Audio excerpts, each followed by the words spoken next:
ang naantig sa viral video ng isang inang hirap mang maglakad. Hinihahatid pa rin ang kanyang anak sa eskwela. Ito ang kwento ng inang si Vic Vic ng Bohol at kung paano niya literal na iginagapang ang pag-aaral ng nag-iisa niyang anak na si RR. Literal na iginagapang ng babaeng ito ang pag-aaral ng kanyang anak. Parang may pumapana. Hindi namin nakikita eh. Nakabapang na. Pinabalik mo yung yan. Wala.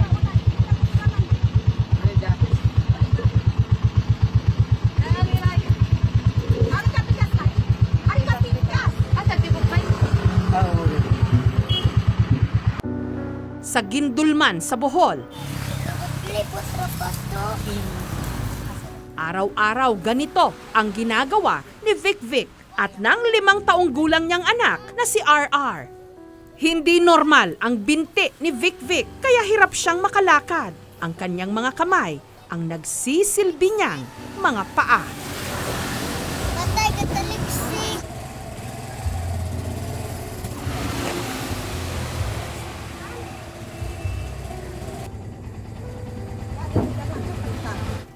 Dahil hirap sa pagsampa, sa bungad lang ng tricycle malimit pumupwesto ang mag-ina.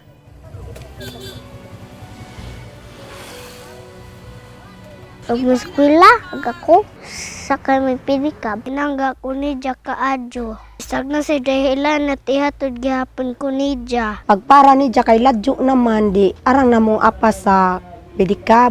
Dugay man siya makasaka na tagat may tricycle gali uban masuko pag dugay ka. Ang bata mo saka ja malain ba ja po kasabaan ang anak.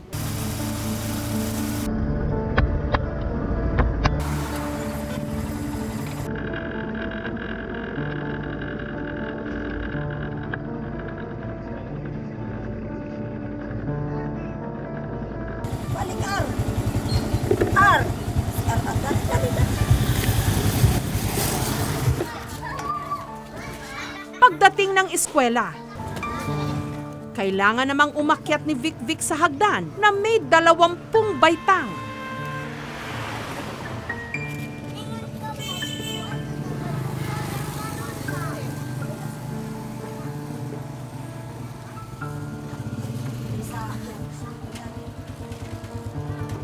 Maingon na ako nga. At yung naram na ihakod na imong anak, kuan naram nagtrisikin, ipasakay ba padungog to dinan. Unsa ang madisgrasya ang anak, mabalik pa day nga bahalang magantos ko kaysa madisgrasya ang anak. Pag-abot na mo, kami po duha mo sa kahagdanan.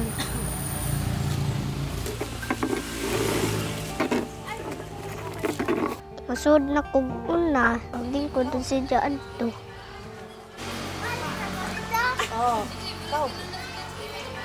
3 oras siyang matyagang naghihintay na matapos ang klase ng kanyang preschooler na anak.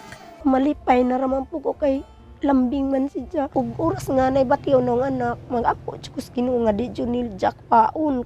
Bawog na kina lisuran sa tanan kanina siguro kahimtang nga. Pulurin na anak ayaw ilapas.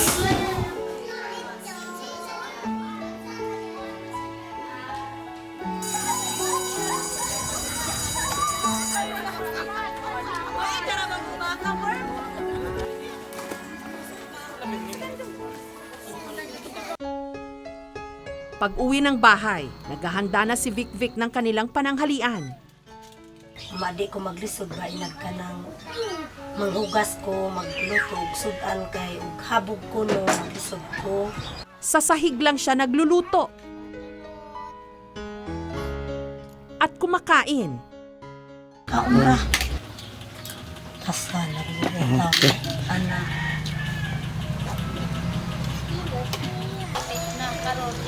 Pinaliguan na rin niya si RR.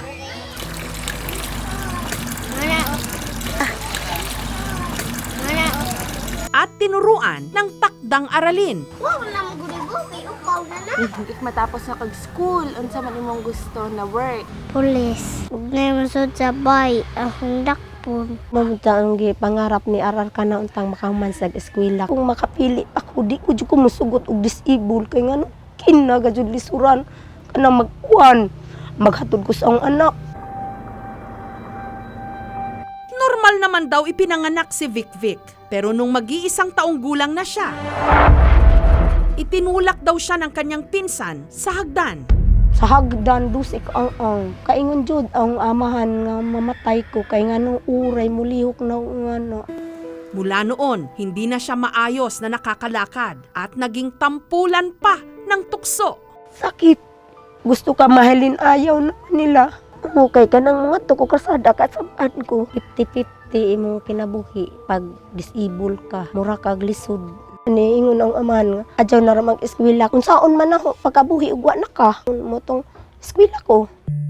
Nagkaroon naman daw siya noon ng mga nobyo, pero madalas hindi raw siya tanggap ng mga pamilya nito. Hanggang kinalaunan, nakatagpo siya ng tunay na nagmamahal sa kanya. Ang kinakasama niya ngayon na si Arnel. Manginaot unta ko sa tanan na naagian nga uyab, lahi ko ta si Jack. Hanggang nabiyayaan sila ng anak, si RR. Mojo ang gipangadyo sa Ginoo bisag isa kay bawdi ko mga lisod jud para na kay nga nanganak way snack nang mag-CR ko way mapili ng anak ako raw sa. Diya ka nang magtimpla og gatas, maghugos ko sa bata. Ingnon ka sa imo ka ng center nga, uy Vic, nga nang magjama-jama magkagpanganak nga sa imong kahintang wa na raman ta kagapaanak ang giingnan sila nga og ingana nga ija jung ihatag si Jana ho aho jud si Ja og di ko malipay ba og Pasko di ba parang sa akong kahintang diha na si Jana mun say ang anak ka mag gusto ko na tay star mo may nakabag-o na ho. Dahil 100 to 150 pesos lang kada araw ang kinikita ni Arnel sa pagkakarpintero, tumutulong na rin si Vic Vic sa kanyang mister. Tumatanggap ng labada, ng hihilot, nagpapakete ng bawang at chlorine. Para makabound ko. Replete. Si RR, minamasahe ang pagod niyang ina. Ibigay ko lahat yung buhay ko para sa anak ko. Ganyan ko talaga sa kamahal. Higit pa sa buhay ko. Ma, I love you. Dili ka anad nga wala si Mama Dugay? Lubos ano uli. Dili ka anad kung dugay mo uli si Mama? Para malaman ang tunay na kondisyon ni Vic Vic, sa unang pagkakataon, matapos ang mahigit 4 na dekada, sinamahan siya ng aming team sa isang espesyalista.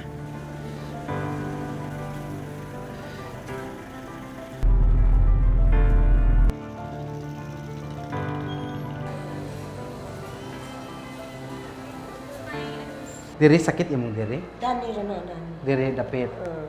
Ayon sa internist na si Dr. Danilo Labasan, si Vic Vic merong paralytic polio. Severe form of polio transmitted via oral fecal. Ibig sabihin, merong poliovirus doon sa ininom or kinain mo. Based sa history niya kasi wala siyang immunization. More likely at risk siya because wala siyang bakuna sa oral polio vaccine. Common kasi sa mga bata. So since childhood pa lang, naapektuhan talaga si ma'am. Ang paralytic polio naman kasi wala siyang cure. At wala raw ritong kinalaman ang pagkakahulog niya sa hagdan nung siya'y bata pa. Ang polio kasi nakakahawa, pero it's a preventable disease. Ini-emphasize namin ang kahalagahan ng pagpapabakuna, hindi lang ng mga bata, actually kahit mga matatanda po. Samantala, naghanda kami ng munting sorpresa para kay Vic Vic. Sa tulong ng isang private institution, hinandugan namin siya ng wheelchair. Mga pamaskong regalo po para sa inyo. Ito po yung wheelchair po para sa inyo. Ayan, ito dito. Ako na set. Okay, sige. Okay. Hindi ko katawas.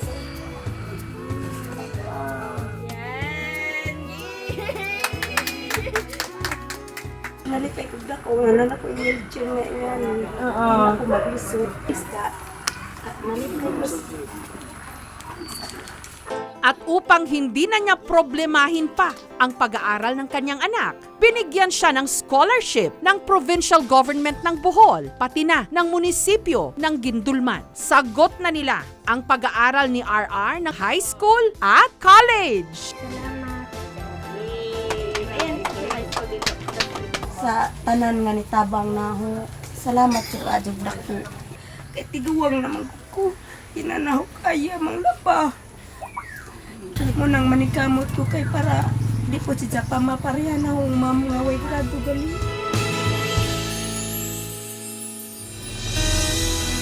Kahit sinong ina, titindig at gagapang. Mabigyan lang ng magandang kinabukasan ang kanyang anak.